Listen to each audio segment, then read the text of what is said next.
Another story I heard about myself. This one happened in high school. We had this teacher in high school whose kid went to our high school. His name was Mr. McNamara, and his son, Jake McNamara, went to our high school. He was a sophomore when I was a senior, so he was 2 years behind me. And Mr. McNamara was an asshole. And one weekend, he and his wife decided to leave town, which you should never do if you're an asshole. And Jake McNamara decided to throw a party at the teacher's house. Hooray! And everyone around town heard about it, and we all got up individually and thought, okay, let's go over there and destroy the place. I walked into this party, everyone I had ever met was there, and everyone was drinking like it was the end of the world. People were drinking like it was the Civil War and a doctor was coming to saw our legs off.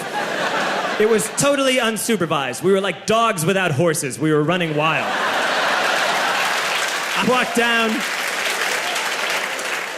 walked down to the basement. They had a pool table in the basement. One dude took a running start and threw his body onto the pool table and broke it in half.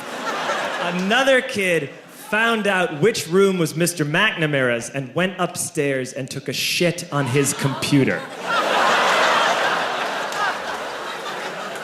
So the party was going great. I'm standing in the basement, and I'm holding a red cup. You've seen movies. And I'm standing there, and I'm holding a red cup, and I'm starting to black out. And I guess someone said, like, something, something, police. And in a brilliant moment of word association, I yelled, fuck the police! Fuck the police! And everyone else joined in. 100 drunk white children yelling, fuck the police. With the confidence of guys who have, like, already been to jail and aren't afraid of it anymore.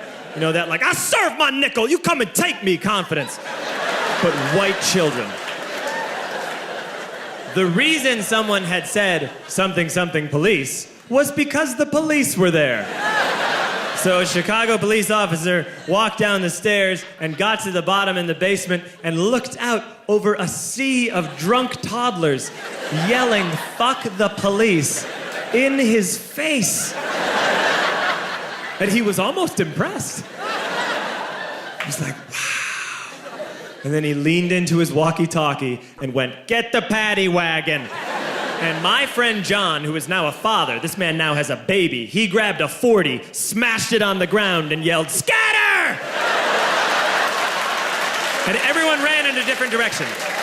We all ran in different directions. It was like that scene in Ratatouille when the humans come in the kitchen and all the rats go in different ways. We all ran in different directions. I ran into the laundry room, and I jumped up on the washing machine, and I crawled out through a window into the backyard, and now I'm running through the backyard, and there was this big chain link fence, and I thought, I've never climbed a fence that high before. And then I woke up at home.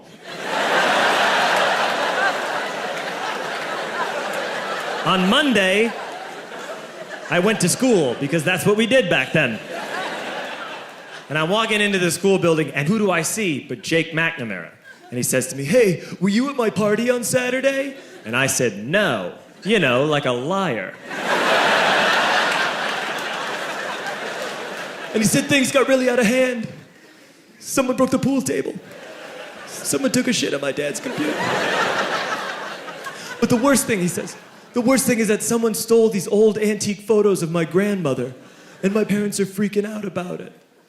And I had that thought that only blackout drunks and Steve Urkel can have.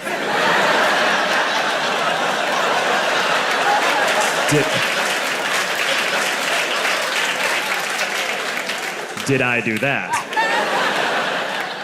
I figured, no, I wouldn't have done that. But I was never sure until 2 years later. Relax. I'm playing video games with this kid named Alex that we also went to high school with. 2 years later, we've graduated by now. We're playing video games for a couple hours. And then Alex says to me, hey, come here, I want to show you something. And he takes me into his bedroom. And then he takes me into a side room off of his bedroom. Never a good thing to have. And he shows me a tiny room that is covered wall to wall in stolen antique photos from different people's parties over the years.